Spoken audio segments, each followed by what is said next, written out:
नमस्कार दोस्तों, आज मैं आपको सुनाऊंगा एक रात की कहानी। रबाला के संग में एक साथ पाठशाला गया हूँ और आंखमिचीनी खेल यू में भी उसका साथी रहा हूँ। मैं अक्सर उसके घर जाया करता था। सुरबाला की माँ मुझे बहुत प्यार करती थीं। किसी किसी दिन वे हम दोनों को एक साथ खड़ा करके निरख कर देखती और आपसी बातचीत में कहती, देखो दोनों की जोड़ी कैसी अच्छी लगती है। तब मैं छोटा जरूर था, पर उनकी इस बात के मानी समझने में मैंने कोई गलती की हो ऐसा नहीं जान पड़ता। कारण बचपन ही से मेरे मन में यह धारणा जमकर बैठ गई थी कि सुरबाला पर औरों की बनिस्बत मेरा कुछ विशेष अधिकार है। उस विशेषाधिकार के मद में आकर मैंने उस पर रोब तो जमाया ही है और अन्याय भी किया हो तो आश्चर्य नहीं, किंतु सुरबाला की तरफ से इतना तो मुझे मानना ही पड़ेगा कि उसने काफी सहनशील बनकर मेरी सब तरह की आज्ञाओं का यथासंभव पालन किया है और न करने पर मैंने जो सजा दी है उसे मंजूर भी किया है। मोहल्ले में उसके रूप की सब तारीफ किया करते थे, किंतु मुझ जैसे आवारा और उद्दंड लड़के की निगाह में उस सुंदरता की कोई खास कीमत नहीं थी। मैं समझता था कि सुरबाला सिर्फ मेरा प्रभुत्व मानने के लिए ही अपने बाप के घर पैदा हुई है, लिहाजा मेरे लिए वह खास तौर से उपेक्षा की चीज है। मेरे पिता गांव के जमींदार चौधरियों के यहाँ नायब थे। उनकी इच्छा थी कि लिखाई में मेरा हाथ सध जाने पर मुझे वे जमींदारी सरिश्ते का काम सिखाकर कहीं पर गुमाश्ते के काम पर लगा देंगे, पर मैं उनकी इस बात से मन ही मन नाराज था। हमारे मोहल्ले का नीलरतन जैसे कलकत्ता भागकर वहां पढ़ लिखकर कलेक्टर साहब के नीचे नाजिर बन गया है, मेरे जीवन का लक्ष्य भी लगभग वैसा ही यानी बहुत ऊंचा था। अगर कलेक्टर का नाजिर न हो सका तो कम से कम दूसरी अदालत का हेड क्लर्क तो बनूंगा ही, यह मैंने मन ही मन तय कर रखा था। मैं बचपन से ही देखता आया हूँ कि मेरे बाप उक्त अदालत जीवियों का बहुत ज्यादा सम्मान करते थे। नाना उपलक्ष्यों में मछली, साग तरकारी, रुपए पैसे आदि से उनकी पूजा अर्चना की जाती थी, वह भी मुझसे छिपा नहीं था। इसलिए अदालत के छोटे से छोटे कर्मचारी, यहाँ तक कि सिपाही पियादों तक को अपने मन में मैंने खूब सम्मान का आसन दे रखा था। असल में ये हमारे देश के पूज्य देवता हैं, 33 कोटि के छोटे मोटे नए नए संस्करण। जमीन जायदाद संबंधी सिद्धि लाभ के लिए तो स्वयं सिद्धिदाता गणेश से भी इन पर लोगों का आंतरिक भरोसा बहुत ज्यादा है। इसीलिए पहले गणेश जी का जो कुछ हक था, आजकल वह हक इन्हीं को मिला करता है। मैं भी नीलरतन के दृष्टांत से उत्साहित होकर एक दिन मौका पाकर कलकत्ता भाग आया। पहले गांव के एक जान पहचान वाले के यहाँ ठहरा। उसके बाद धीरे धीरे बाप से भी पढ़ाई के लिए कुछ कुछ मदद मिलने लगी और पढ़ाई नियम से होने लगी। इसके अलावा मैं सभा समितियों में भी शामिल हुआ करता था।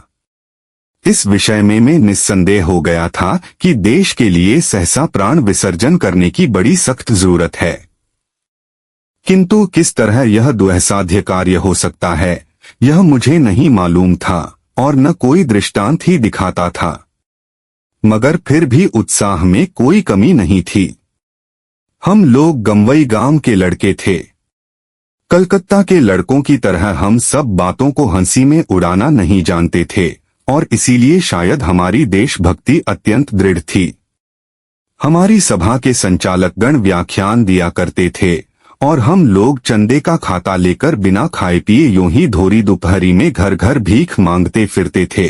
सड़क के किनारे खड़े होकर विज्ञापन बांटा करते, सभा की जगह में जाकर बेंच चौकी वगैरह लगाते और सभापति के नाम पर अगर कोई कुछ बात कह देता तो उससे कमर कस के लड़ने को आमादा हो जाते। शहर के लड़के हमारे इन लक्षणों को देखकर हम लोगों को गांव के गंवार कहने लगे थे। कलकत्ता आया था नाजिर या सरिश्तेदार बनने, पर मेजिनी गैरिबाल्डी बनने की तैयारियां करने लगा। इतने में मेरे पिता और सुरबाला के पिता दोनों ही एकमत होकर सुरबाला के साथ मेरे ब्याह की तैयारियां करने लगे। मैं 15 वर्ष की उम्र में कलकत्ता भाग आया था और तब सुरबाला की उम्र थी कुल 8 साल की। अब मैं 18 साल का हूँ।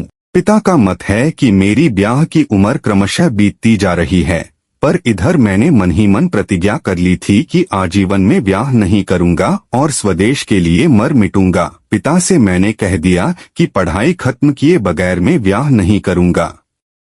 2-4 महीने में मुझे खबर मिली कि वकील रामलोचन बाबू के साथ सुरबाला का ब्याह हो गया। पतित भारत के लिए मैं तब चंदा वसूली के काम में मशगूल था, लिहाजा यह खबर मुझे अत्यंत तुच्छ जान पड़ी। एंट्रेंस पास कर चुका, फर्स्ट ईयर आर्ट्स की परीक्षा देने वाला था। इतने में पिता की मृत्यु हो गई। घर में सिर्फ मैं ही अकेला न था, माता और 2 बहनें भी थीं, इसलिए कामकाज की टोह में घूमना पड़ा। बहुत कोशिश करने के बाद मुझे नोआखाली विभाग के एक स्कूल की सेकेंड मास्टरी मिली। सोचा कि अपने योग्य काम मिल गया, अच्छा ही हुआ। उपदेश और उत्साह दे देकर हर एक विद्यार्थी को भावी भारत का सेनापति बना दूंगा। काम शुरू कर दिया। देखा कि भावी भारत की अपेक्षा वहां आसन्न परीक्षा की हड़बड़ी ही बहुत ज्यादा है। छात्रों को ग्रामर और एल्जेब्रा के अलावा बाहर की और कोई बात समझाने से हेडमास्टर साहब नाराज होते हैं। और तब 2 ही महीने के अंदर मेरा उत्साह ठंडा पड़ गया। हम जैसे प्रतिभाहीन लोग घर बैठे अनेक तरह की कल्पनाएं किया करते हैं, किंतु अंत में कार्यक्षेत्र में उतरने के बाद उनके कंधे पर जब हल रखा जाता है और पीछे से पूंछ मरोड़ी जाती है, तब वे सहिष्णुता के साथ सिर झुकाए हुए दिन भर खेत जोतने का काम करते हैं और उसके एवज में शाम को जो। इसके आगे की कहानी पार्ट 2 में देखने के लिए चैनल को सब्सक्राइब कीजिए और लाइक कीजिए। कमेंट में जरूर बताइए कहानी कैसा लगा।